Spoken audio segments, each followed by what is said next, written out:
آئیے آج کے اس ایکسپلینر میں ہم ایک نہایت دلچسپ موضوع پر بات کرتے ہیں۔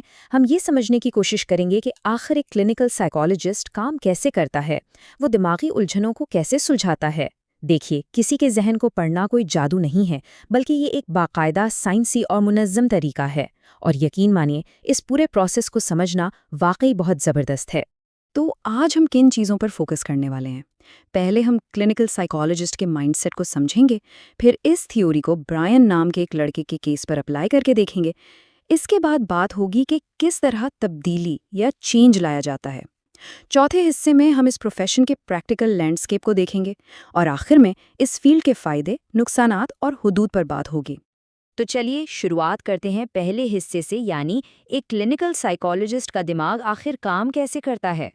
اس پروفیشن کو صحیح معنوں میں سمجھنے کے لیے ہمیں اس بنیادی فریم ورک کو دیکھنا ہوگا جس کے تحت یہ ایکسپرٹس انسانی رویوں کو پروسیس کرتے ہیں۔ دراصل ان کے سوچنے کا عمل 4 الگ الگ مگر ترتیب بار مرحلوں پر مشتمل ہوتا ہے۔ یہ 4 سٹیپ سمجھ لیجئے ان کی ٹول کٹ کا حصہ ہیں جن سے زندگیاں بچائی جاتی ہیں۔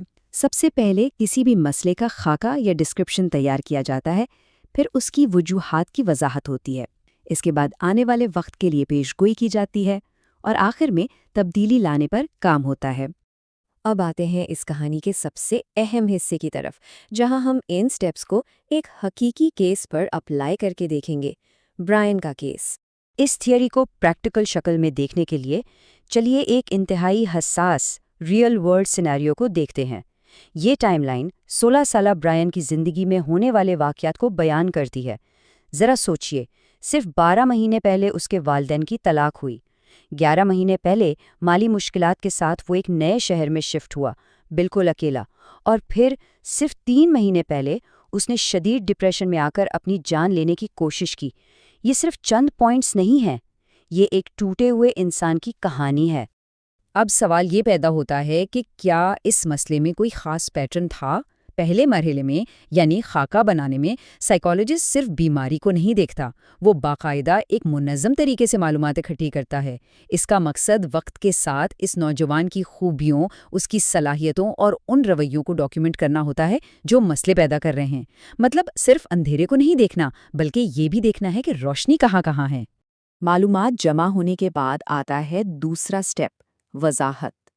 آخر برائن نے خودکشی کی کوشش کیوں کی؟ یہاں سائیکالوجسٹ کیئرفلی ایسے ماڈلز بناتا ہے جن سے وجوہات کو ٹیسٹ کیا جا سکے۔ کیا صرف والدین کی طلاق نے اس ڈپریشن کو جنم دیا، یا اس میں کچھ اور بائیولوجیکل اور ماحولیاتی فیکٹرز بھی شامل تھے؟ یہ بالکل ایک جاسوس کی طرح سوچنا ہے، جہاں صرف ایک چیز پر انحصار نہیں کیا جاتا، بلکہ سائیکالوجی کی وسیع ریسرچ کو استعمال میں لایا جاتا ہے۔